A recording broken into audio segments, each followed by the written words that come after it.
गुजरात के वडोदरा में सड़क हादसे के बाद फरार हुए कार चालक को आखिरकार पुलिस ने गिरफ्तार कर लिया है। वडोदरा की एमएस यूनिवर्सिटी की साइंस फैकल्टी के प्रथम वर्ष के 3 छात्र कारेलीबाग में सड़क हादसे का शिकार हो गए थे। हादसे में तीनों छात्रों को गंभीर चोटें आईं, जिन्हें इलाज के लिए सयाजी हॉस्पिटल ले जाया गया था। घायलों में ऋतुराज की हालत बेहद गंभीर थी।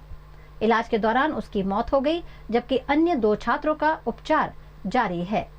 घटना के बाद हरणी पुलिस ने मामला दर्ज कर आसपास के सीसीटीवी फुटेज खंगाले। जांच में पता चला कि बिना नंबर प्लेट वाली i20 कार हादसे के बाद हालोल की ओर भागी थी। पुलिस की जांच में ये भी सामने आया कि रास्ते में कार खराब हो गई थी, जिसके बाद चालक ने टोइंग सर्विस की मदद ली। इसी सुराग के आधार पर पुलिस ने कार को बरामद कर लिया। आखिरकार पुलिस ने 21 वर्षीय हर्ष मेड़ा को गिरफ्तार कर उसके खिलाफ कानूनी कार्यवाही शुरू कर दी है। अब पुलिस हादसे के अन्य पहलुओं की भी जांच कर रही है।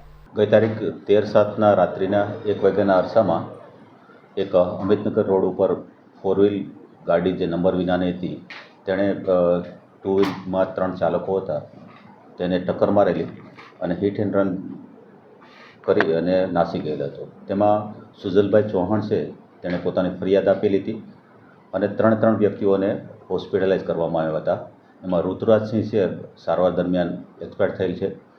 ગાડી ચાલકની હરણી પોલીસ સ્ટેશન દ્વારા સીસીટીવી સર્વેલન્સ અને અન્ય સોર્સિસથી તપાસ કરતા આ ગાડી ચાલક i20 જેનો ચાલક છે હર્ષ મેડા ઉંમર વર્ષ 21 તેઓને ગઈકાલે એરેસ્ટ કરવામાં આવેલ છે। પોતે ગાડીની ટક્કર લાગ્યા પછી સીધો હાલોલ તરફ ભાગેલો હતો અને ત્યાં તેની ગાડી બગડી જતા ટોઈંગ કરવામાં આવેલી, જેની ઇન્ફોર્મેશન પોલીસને મળતા તેને ઉઠાવી લીધેલ હતો અને ગઈકાલે તેને એરેસ્ટ કરવામાં આવેલ છે। તે અમિતનગરની બાજુમાં પલ્લવ પાર્ક સોસાયટી છે ત્યાં રહે છે અને પોતે કાર એસેસરીમાં છાણીની એક કાર સ્ટુડિયો છે તેમાં જોબ કરે છે। હાલ નશો કરેલું જણાતું નથી, છતાં પણ અમે એનું વેરિફિકેશન કરવા માટે એનું બ્લડ સેમ્પલ લેવામાં આવ્યું છે, જે એફએસએલ ખાતે મોકલવામાં આવશે। પોતે એવું કહે છે પોતાના ઘરેથી પોતાના મધર આરોપીના છે એ હોસ્પિટલાઇઝ હતા, એટલે હોસ્પિટલ જતો હતો એવું પોતાનું કહેવાનું છે, છતાં પણ એ બાબતે એની પૂછપરછ અને તપાસ છે। ગાડી પોતાની છે પણ પોતાની પાસે લાયસન્સ નથી, નંબર રજિસ્ટ્રેશન છે પણ લગાડેલા નહોતા। એવું કીધું કે મેં થોડું કામ કર્યું હતું ત્યારે નંબર કાઢી નાખેલા હતા, બાદમાં લખેલો હતો। જે ગાડી કબજે કરેલ છે એ ડેમેજ થયેલી છે, તેમજ જે બ્લેક ફિલ્મ જે તે વખતે હતી તે પોતાની જાતે બ્લેક ફિલ્મ દૂર કરી દીધી।